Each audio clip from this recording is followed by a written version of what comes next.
I'd like to introduce you all to Dr. Claire Davies. I'm not going to do your biography for you, Claire, because I think you do a better introduction of yourself. So I'm going to hand over to you. Have a great session, everybody, and we'll discuss again at the end. I've got some slides to pop up, so I'm just going to make sure that they are up and I can still see all that I need to Yeah, in the that interim. works. That Fantastic. works. Thanks for confirming. So I can still see the chat and I can still see the faces that are up on the screen. So if you do want to raise your hand, if you don't want to pop something in the chat, I can try and make this as interactive as possible. So please don't just sit here and listen to me just waffle on. Anyway, so thank you very much, Claire, and everyone at Pride and Leadership for inviting me to speak about my leadership journey today. And thank you to you all for joining. I'd first like to offer my apologies to any of you who signed up to attend the original screening of this talk. I was originally meant to give this back in the spring, but I unfortunately had to cancel due to illness. So thank you very much if you'd signed up for that and are here in the summer instead. And regardless, I appreciate your attendance. Yeah, there's been no introductions of me, so I'll take the opportunity to do that myself instead. So I have a slide created. I've got my things up on the next to me here. So if I look like I'm just hand waving randomly, it's just because things are positioned differently. But my idea of kind of introducing myself to you is not only for you to get an idea of me in like a professional context, but also kind of in a personal context as well, at least to a certain extent. So as has already been said, my name is Claire Davis. I use she, her as my pronouns, and I tend to describe myself as a gay lass. As for people in the South West with me, it not only outs myself as part of the LGBTQ plus community, but also as a northerner. So I'm a proud Yorkshire lass. I don't know if anybody's from Yorkshire and not proud, to be honest with you. But I grew up in and around kind of like the Leeds area, moved around the UK a bit. So I've been in Birmingham and St Andrews, although I chose to live in Dundee rather than St Andrews itself, hence the flash there. And those were for my undergraduate and postgraduate studies, respectively. But I've been in Exeter now in the southwest of England for coming up to 11 years, which has flown by. As of April this year, I am the wife of the wonderful Ellie, and we are cat parents to the adorable Nova, both shown on the screen. My career as a senior lecturer in physics and astronomy nicely positions me as a leader in the sense that I am expected to motivate others to follow my direction and to learn from me. And I'm also looked to for information from students, platformed by media outlets and scientific interest groups like astronomy festivals or science museums to pass information on to the general public. But my leadership journey has not been forged within my career as a physicist or an astronomer. Instead, as I'll explore with you in this webinar, I found myself in a position of leadership while trying to build my own sense of belonging. And I now find myself a respected advocate for equality, diversity, and inclusion across the UK STEM sector. So that's science, technology, engineering, maths, and medicine. I'm the founder and lead of the PRISM Exeter network, and awards and further leadership opportunities have followed since setting up that network. Most notably, the Institute of Physics, which is the governing body for physicists in the UK and Ireland, awarded me their Phillips Prize for services to physics in 2021. And I was appointed by my department as the inaugural director of EDI in 2022. I've got a QR code that will appear on a few of the slides, which has got a link to connect with me. I'll also post the actual just link to that in the chat as well, in case you're on the only digital device that you have done. That has a link to my email address and my LinkedIn page. So if you want to connect during or after the talk, then you're welcome to do that.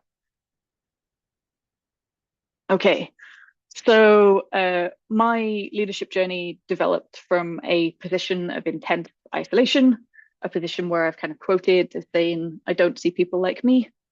And that was particularly during my postgraduate studies in St Andrews. It's not knocking St Andrews at all. It's just where I felt isolation.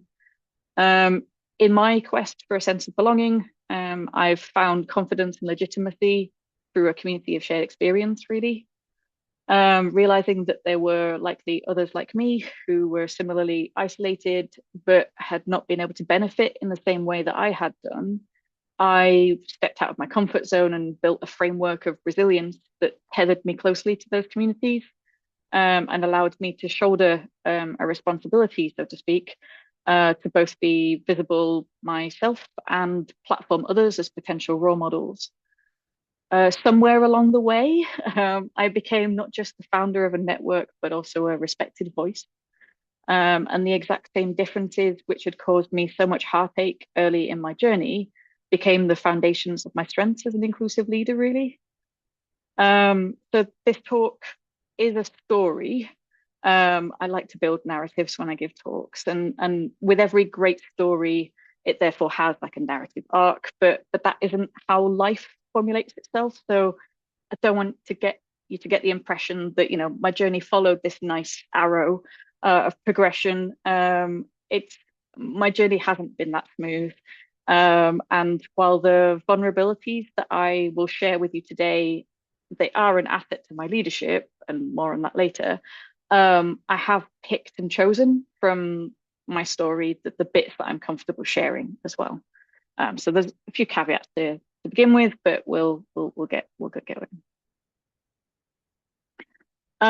So where I wanted to start was with some context. I did recognize a couple of the names who are joining us, so maybe this context is not as unfamiliar to some of you, but I didn't expect anybody to be familiar with UK physics when I kind of was putting these slides together.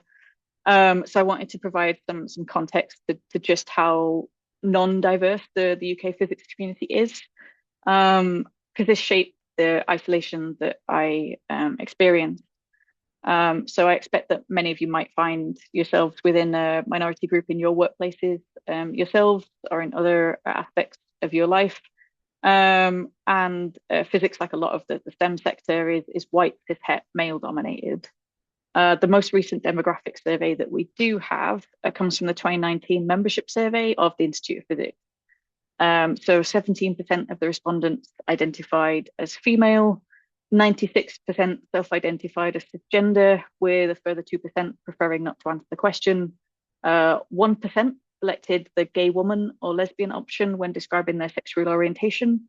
If you just look at the bottom of the slide, like most physics departments are around about 100 people. So that 1% effectively meant that I was that one person. So it's no doubt that, I felt isolated in that respect.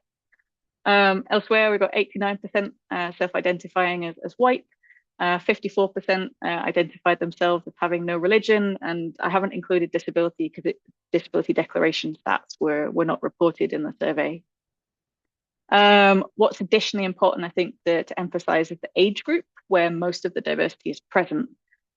This member survey report broke this down solely for gender. So it said that while 25% of early career physicists are female, so that would be anyone under the age of like 30, 35 effectively, only 8% are female at senior levels. So the further you progress up the ladder, the less likely you are to have female peers, and even less likely to have women to look up to, seek guidance from, ultimately learn from, that kind of thing. In my own personal experience, I've only ever received instruction or supervision from 4 women physicists.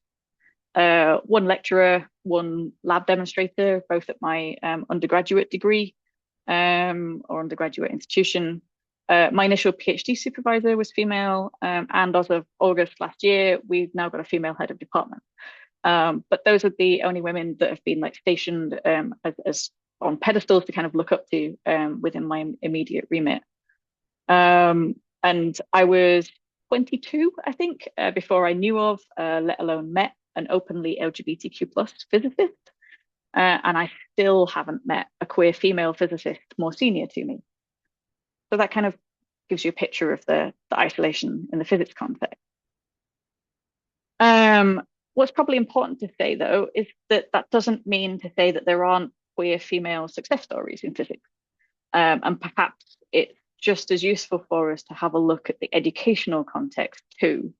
Um, so I like to kind of talk about role models when I look at isolation, talk about belonging, talk about community, because role models, both aspirational and relatable, are known to be a fantastically valuable inoculator against what's known as stereotype threat. That's the sense of internalization of challenges to multiple aspects of your identity, or conflations of difference in personal ability with differences in identity. So the most common example is the idea of boy subjects and girl subjects. In essence, a young girl today can hear from an adult or an online meme, maybe, that girls can't do maths. But then she can open TikTok or something else and see one of maybe Professor Hannah Fry's demonstrations of mathematics. And she can brush off the suggestion that she herself, as a girl, can't do maths. And here, the existence of that aspirational role model, i.e., Hannah Fry, negated that personal impact of the stereotype. And similarly, for that girl, having a female teacher or female family member who was confident in their mathematical ability and was somebody who that girl looked up to would also have provided a relatable role model who could similarly negate that stereotype threat. Section 28 was a piece of like UK government legislation that was enacted in like the late 80s and only repealed in the early to mid noughties. That outlawed promotion of homosexuality in UK schools. There hasn't really been much emphasis on undoing the legacy since the repeal in the mid noughties. So this is often still the case in schools. And that has removed opportunities for generations of LGBTQ plus individuals to have aspirational and relatable LGBTQ plus role models in those educational settings. It's only really been in the last decade or so that I personally have learned about the two people on screen. These are astrophysicist and astronaut Sally Ride, and astrophysicist and cosmologist Nergis Mavalvala. These designs that you see on screen are part of a pack of postcards and posters that we as PRISM Exeter, the network that I run, created for UK LGBT History Month this past year because it had the theme of science and technology. And we circulated these to schools and science museums through our collaboration with Schools Out UK, who run LGBT History Month. And they went out also through the Association of Science and Discovery Centres. So if you're interested, if you've kind of got limited role models yourself and you're interested in getting hold of digital or print copies, just let me know and I can send you a link to these afterwards as well. So I wanted to pause at this stage and invite you to consider anything else that might help you to feel less or more of a sense of belonging and less isolated, even when you find yourself as a minority in a context. So I've kind of presented the idea of like role models as being inoculators against this effect. But I wanted to kind of, rather than this just be you listening to me for a good 45 minutes to an hour, invite you guys to share some things that you might have found useful to you in combating those effects. So I'll give like 30 seconds of quiet for people just to have a think, but you're welcome to either raise your hand or put anything in the chat and I'll come to you in just a second. Hopefully something's got somebody to share. Somebody's got something to share, I should say.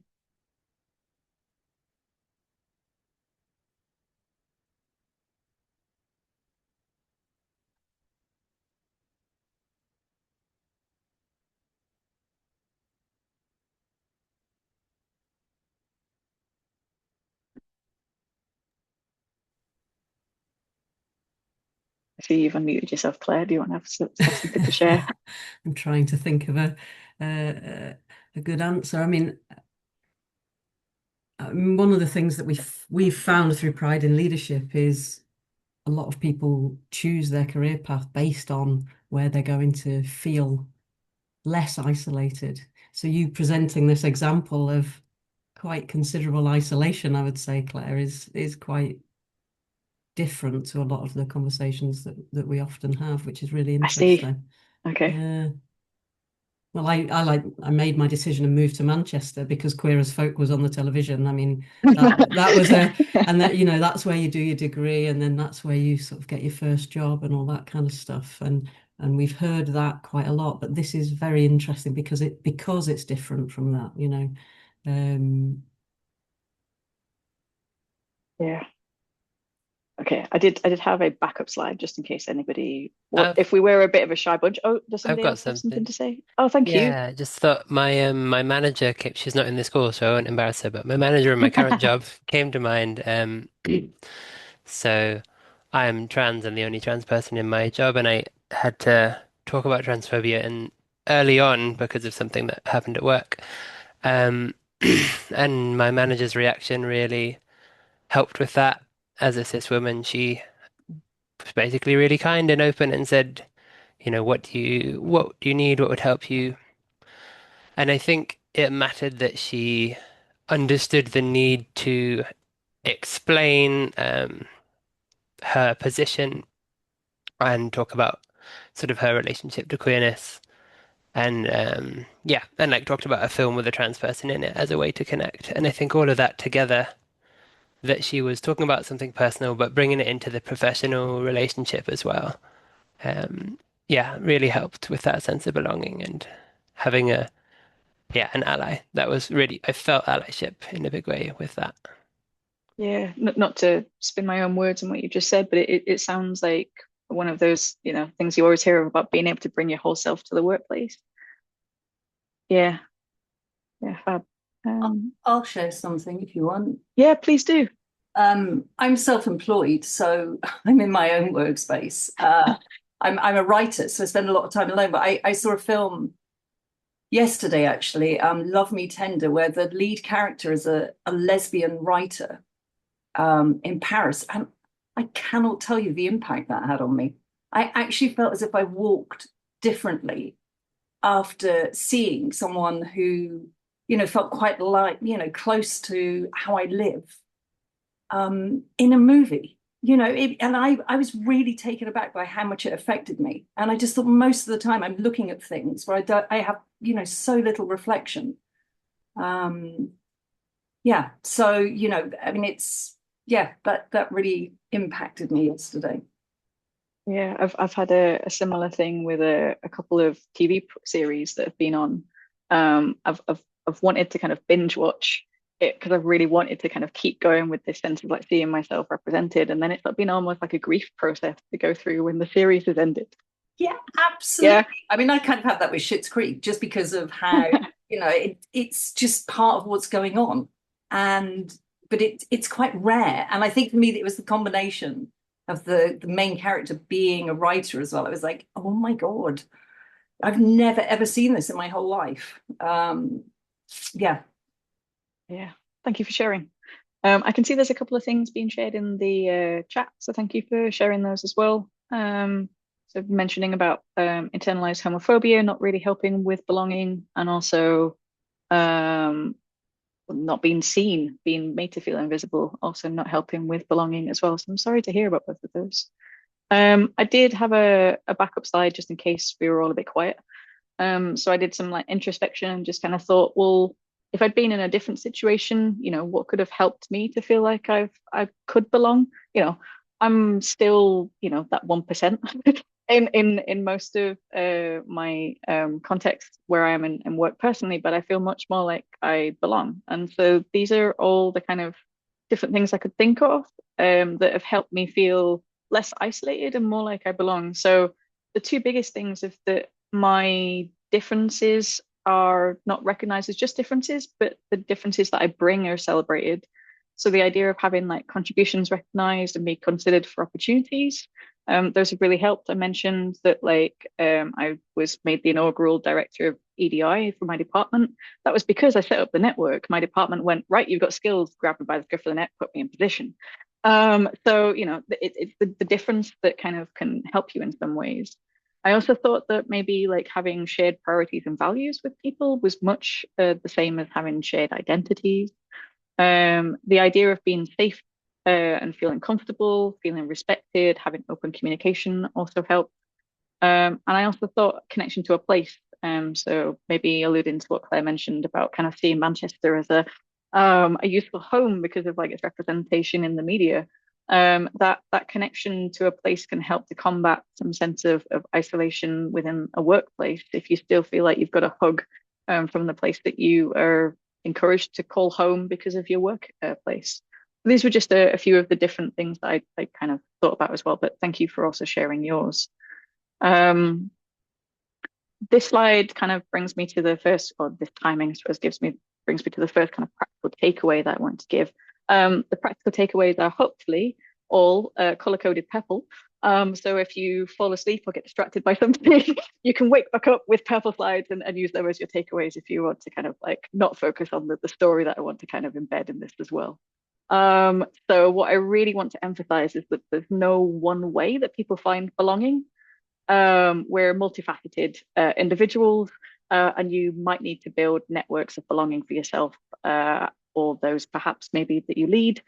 And as I said, like we're not like one homogenous group as LGBT individuals, and you're unlikely to gain all that you need to acquire the confidence and purpose that belonging provides from just a single entity. And even if you do happen to find a single entity, maybe it would have to be suitably vast and diverse in its nature, so that you can likely pick and choose from the buffet of belonging such a conglomerate would provide for your specific needs. In some cases, you'll find belonging from individual relationships and not just within groups.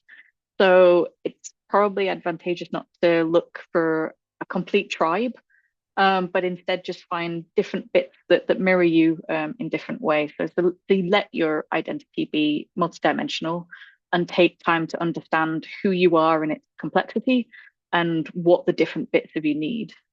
I think that's really important.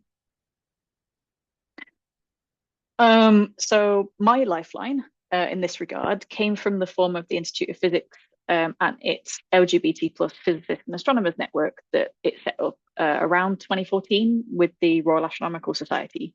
So in addition to a physicist society, we also have an astronomical society in the UK.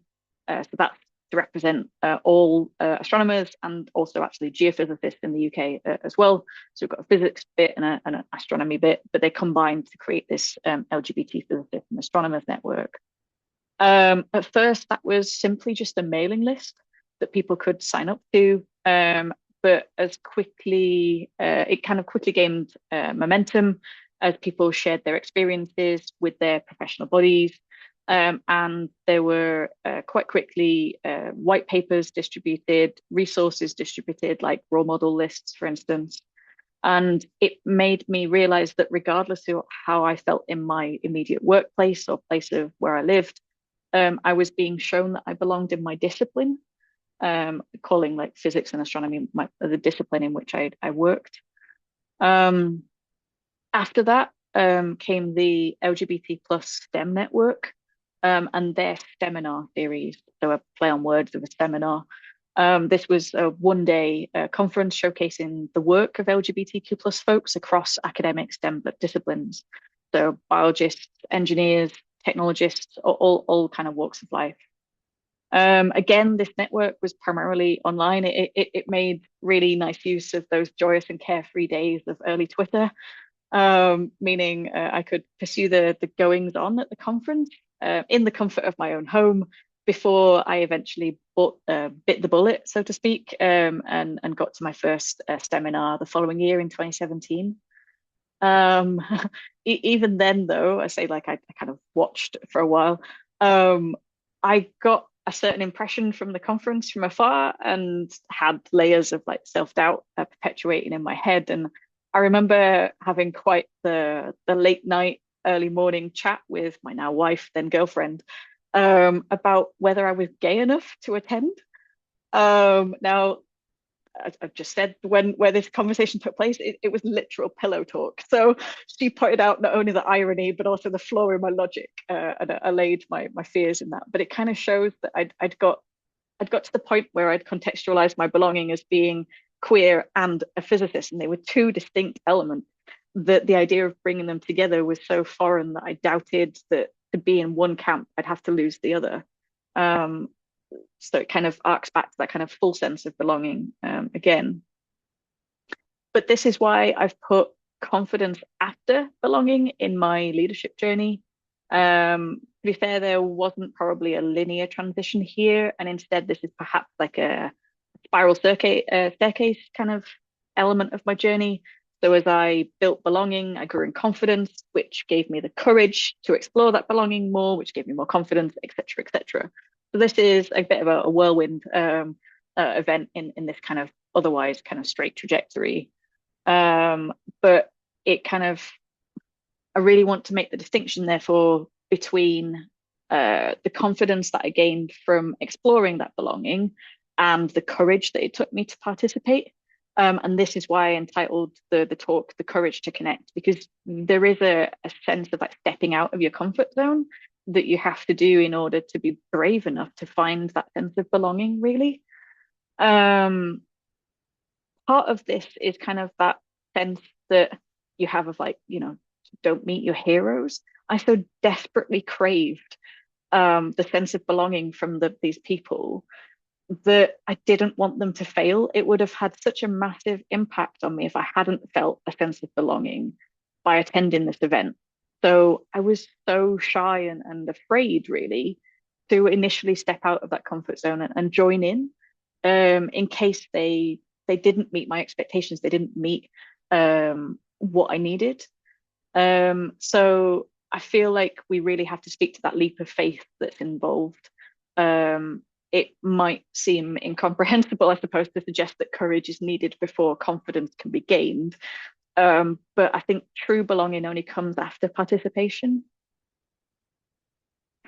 I also wanted to have a separate kind of practical takeaway slide for those who maybe are already leaders of people, and you're here to kind of maybe learn about how you can better to support the people you lead.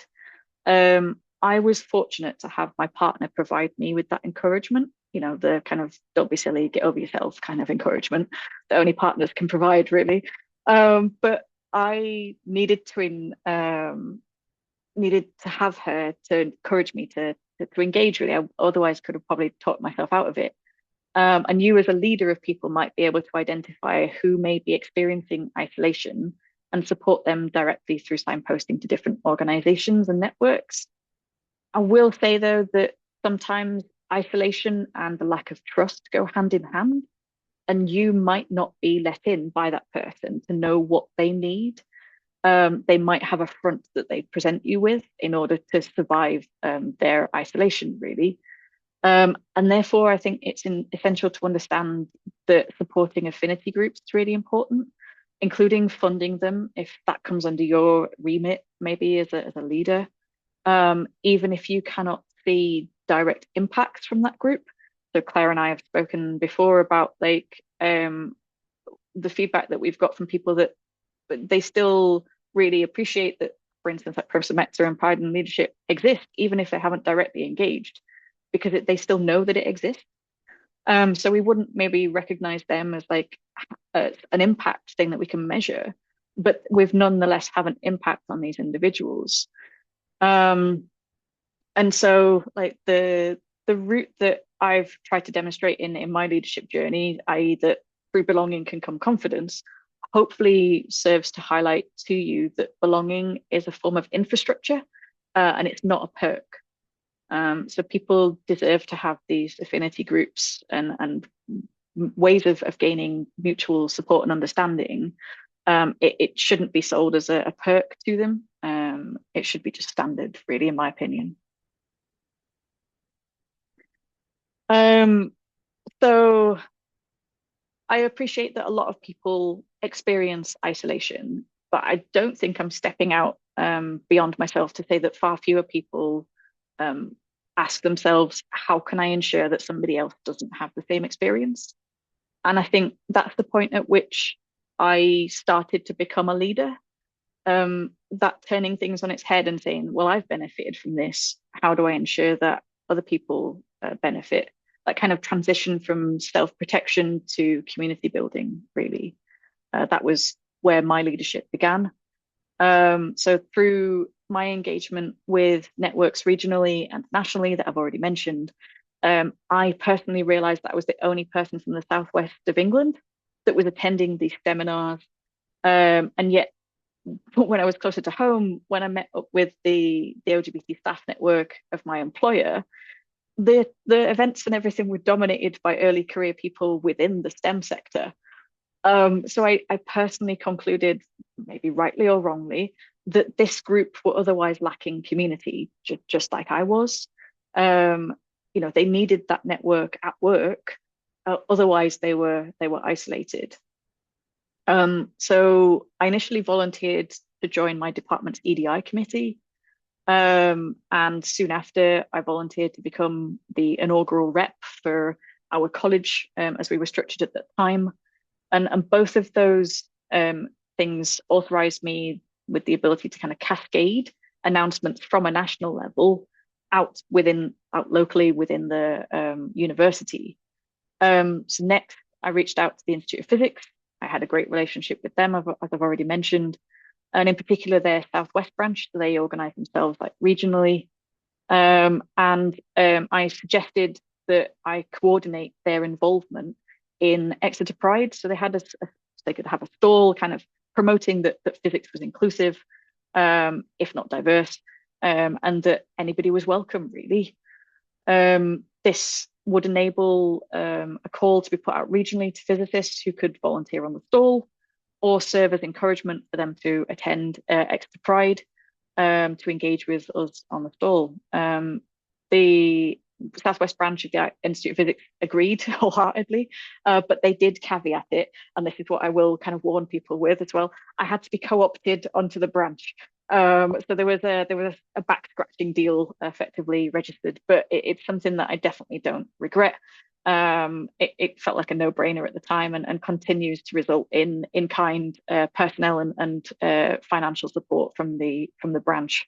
So we still go back to Pride every year, and I'm happy to wave an Institute of Physics flag as well as a PRISM flag in those stalls. So then the promotion of that Pride stall and engagement with visitors and volunteers who came along, that provided an initial group who I organised to meet up for the first International Day of LGBT people in STEM, which was due to happen on the 5th of July, later the same year. We met up in the offices above Exeter Central, in central Exeter, so that's the train station, that's the offices of Network Rail. And there were a few PhD students, a few early career researchers, people from the tech sector. The CEO of the local science park was there. And there were other people who ran women in climate networks locally as well. So we had a broad spectrum of people, even if we were quite few in number at the time. Ultimately, we left having founded this thing that we decided to call PRISM Exeter, and the PRISM in PRISM Exeter is capitalized. It was a backronym, what I like to call, you come up with the word and then you figure out what it could stand for. So it stands for Pride and Representation in STEM Matters. So it just about works as an acronym. But yeah, it was definitely reverse engineered. And what I should probably emphasize here is the sheer speed of this progression in my activity. So in the space of 18 months, I went from my partner helping me to muster the courage to attend my first seminar to founding a network. That sense of doing something for the benefit of others has always been a trait of mine and a driving force. And that, well, it is a compulsion, really, that compulsion and will to ensure that no one experienced what I had done, drove me to leverage my own belonging for the collective benefit of others. Which does bring me to kind of visibility and vulnerability. This is ultimately entwined with my leadership as an LGBT individual. I don't think you can have visibility as an LGBT individual without vulnerability. And yeah, the two kind of just go hand in hand, at least from my perspective. I personally prefer to be as visible as possible. By that, I mean that I prefer to come out at the earliest convenience. This is definitely in no small part a legacy of that Section 28 thing I mentioned earlier, and particularly the rumour mill that went alongside it. So since school, really, I've been surrounded by hearsay around who may or may not be LGBTQ plus. And I'm old enough to remember the media dragging various celebrities into the spotlight and outing them. So I really just prefer to own my own narrative and be as out as possible. I definitely couldn't deal with thinking or feeling that people were, having a conversation about is she, isn't she, like that's way more uncomfortable for me than the vulnerability I experienced from being visible.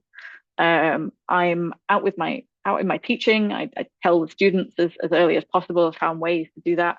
And my media level of being out is like full on BBC levels of out. So I was fortunate enough to take part in a BBC Sky at Night Question Time special in 2023. These are some snapshots from that. We were asked what we would add to Voyager's Golden Record. This is an object showing in the middle of the screen that was sent out on the Voyager space probe in the 1970s. And it was designed to represent humanity and our location in the universe. And I personally reflected on the rights progression that LGBTQ plus folks had gained since the 1970s when it was launched. And I suggested that a representation of our existence would be a worthy addition on this record. Now, I would be lying through my teeth if I said I hadn't been absolutely bricking it before saying those words.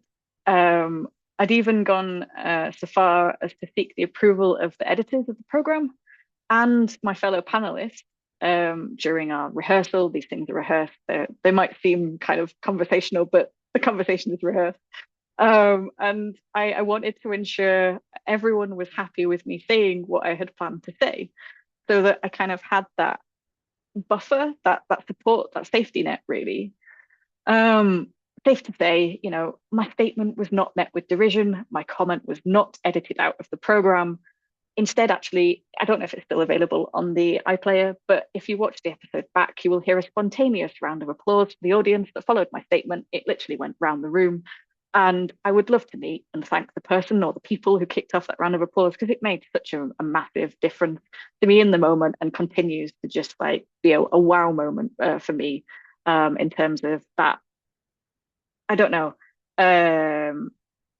Reason to keep going, reason to keep being vulnerable and putting myself out there, really. So of course, visibility comes with vulnerability. But by offering myself as a visible beacon for others, I can see that there's praise for my openness in the chat. I was metaphorically being lofted onto the shoulders of the people who saw me as somebody to look up to. I was being seen as a leader for them. I wasn't necessarily positioning myself as a leader, but I was becoming a leader for them. And to be honest with you, I was content to drive through that vulnerable feeling because it offered others a connection.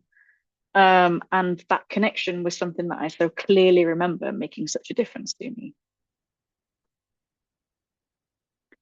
And I really want to celebrate vulnerability being a positive component of particularly inclusive leadership. Your feeling of vulnerability is likely shared by others with similar experiences of trying to safely navigate often very hostile environments.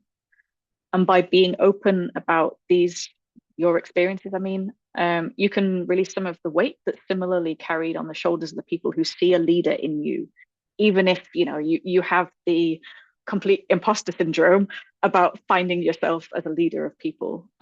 You can't control who sees you as a leader. That's definitely a warning to you all. But it's also worth reflecting on what I mentioned about seeking assurance. So I looked to the BBC editors and my fellow panelists for that safety net. And for the benefit of those of you, again, who maybe already lead people, and maybe perhaps you're in a nice position where you don't so readily experience your own vulnerability. Maybe that comes with age, experience, I don't know. Some of your team might need assurances from you as their leader, or from other forms of leadership that they have, before they're able to step out of their comfort zone and expose their vulnerabilities. Being visible is ultimately a risk, and it's important to understand and consider how evaluating risk, and especially personal risk, is navigated by different people, and particularly different demographics of people. You might be, sitting or leading somebody who has amazing leadership potential, but is afraid of showing that vulnerable side and kind of stepping through. And so providing some assurances to them can often make the world of difference for them. So we've now reached the current chapter in my leadership journey. So I hope you will engage me as I showcase a little bit of what that entails, since I have you all embroiled as an engaged audience. So I have run PRISM Exeter since July 2018, when it was set up. And we have gone back to Exeter Pride every year that Pride Festival has run since our initial stall in 2018. COVID obviously caused a bit of an issue, but there was also a bit of an issue getting volunteers in the years after COVID. So there's been a few years missing in that period, but we've been back every year that we could be. Our aim with those stalls is twofold: to provide visibility and to showcase belonging. We demonstrate that LGBTQ+ people work in STEM, and provide a wonderful opportunity for LGBTQ+ students and researchers to engage the public with demos of their work, which everybody enjoys doing. It's something that you're an expert in, so you of course enjoy talking to people about it. But importantly, they can be their full, authentic selves while they do that. There's very few other opportunities for them to get to do that, really. So if you're in Exeter on a Saturday in early May in any year, come down to Northern Hay Gardens and say hi to us on the stall. I'm sure we'll continue to be there. In addition to the stall, we've organised talks and workshops showcasing the work of LGBTQ+ individuals and promoting EDI initiatives across STEM. These have been in our speaker series, and more recently, we've diversified to running a podcast instead, because everybody and their dog has a podcast, so we all thought we were missing out. But this podcast looks at or gets LGBT scientists to talk about misrepresentation of their subject in the media. So I've been on and complained about how Han Solo uses a parsec as a unit of time rather than distance. Other people have ripped apart Jurassic Park, zombie films. It's a good listen. It's a good laugh. So you can check that out. It's got on Serious Science. And we've still doing our talks, our speaker series, but we've recently taken them from their original base in Exeter Library, and we've instead teamed up with LGBTQ+ employee resources groups at companies and organisations within Exeter and its surroundings, so that the events can be streamed internally to their UK and international sites if they have them, as well as being recorded so that we can keep them going on our PRISM Exeter YouTube channel as well. The web address on the screen has a link to all of our kind of things that we do. So if you want to access the YouTube or the podcast, then that's the best link to kind of send you to. It was also on the QR code that I shared and the link that I shared at the beginning as well. We've also looked at engaging future generations of people wanting to access the STEM sector. So we wanted to build belonging in young people. So we ran a competition in 2020, 2022 and 2024 that provided cash and work experience incentives to students, both at secondary school and college, and also university, to challenge them to discover and celebrate LGBTQ+ people from STEM. The only rule was that they couldn't choose Alan Turing because we didn't want 101 entries all championing the same person. No knocking Alan, but we just wanted some diversity in who was celebrated.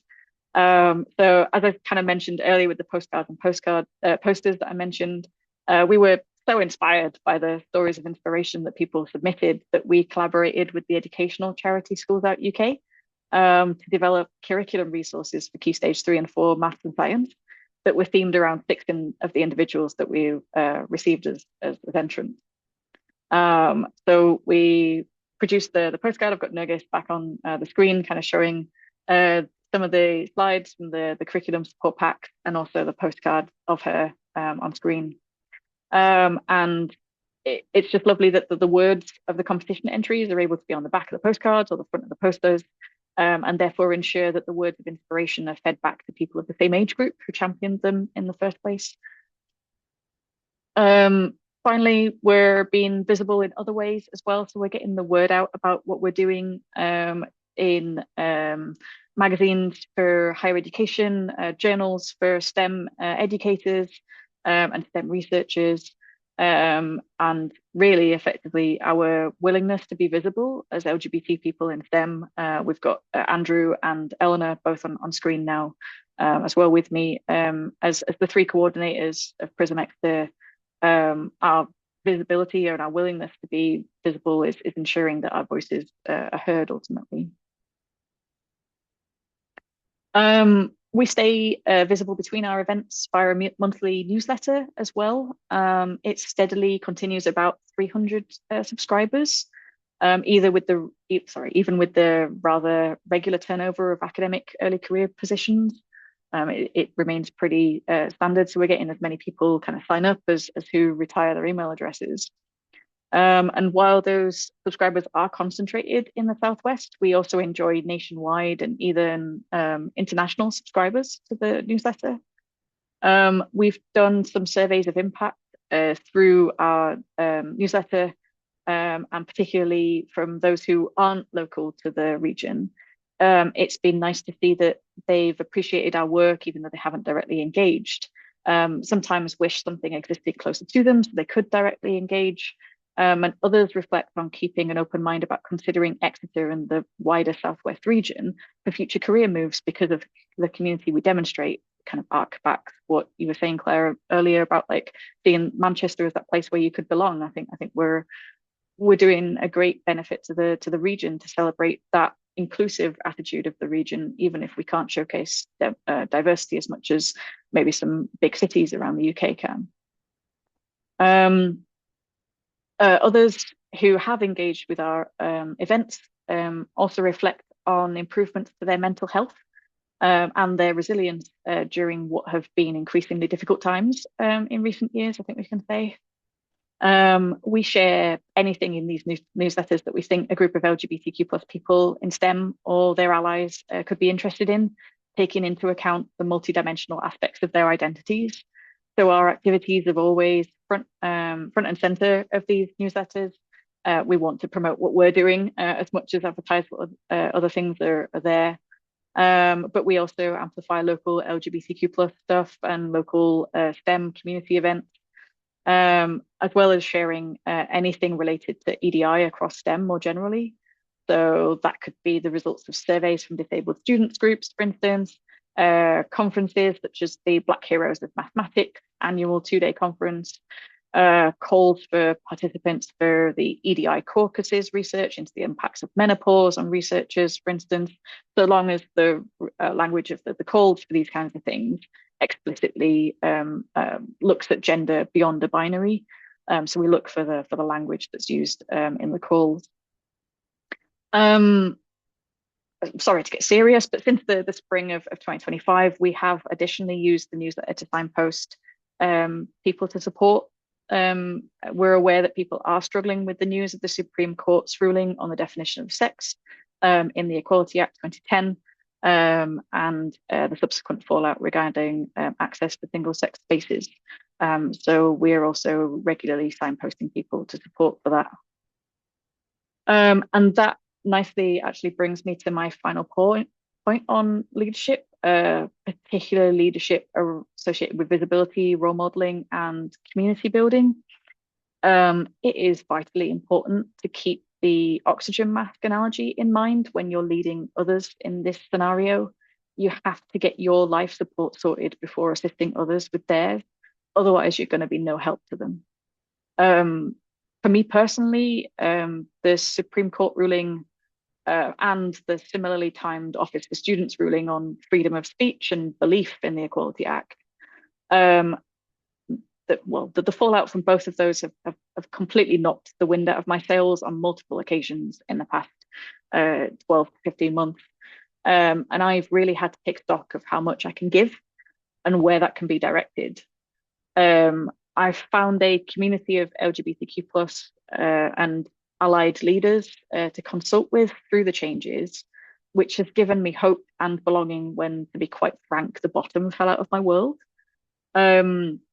I don't identify as trans or non-binary, but nevertheless, I have experienced 30 odd years of feeling other people's judgment on whether I am female enough to be a woman, which I think is a good way of kind of describing that.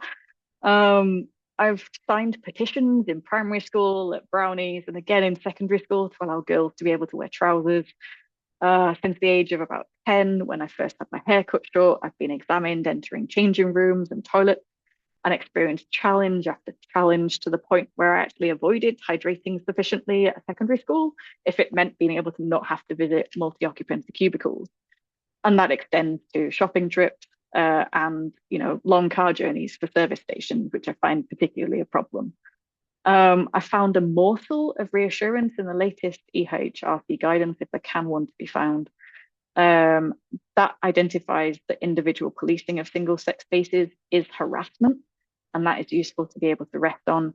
But the rest, to be honest with you, is horrifying. And all this going on has reduced my capacity to support others. And what I wanted to say really is that if you're in a similar situation, that is okay. If you're not affected by the current goings on, or perhaps it's lit a fire under your belly, it might just be time for you to take on that baton and lead yourself. There might be some people waiting in the wings to help you, but they can't be the face of whatever they lead anymore at this present moment in time. And on that kind of nice, friendly note for somebody to take up the baton, I'll leave it there and say thank you to you all for listening. And let's engage in some chat instead.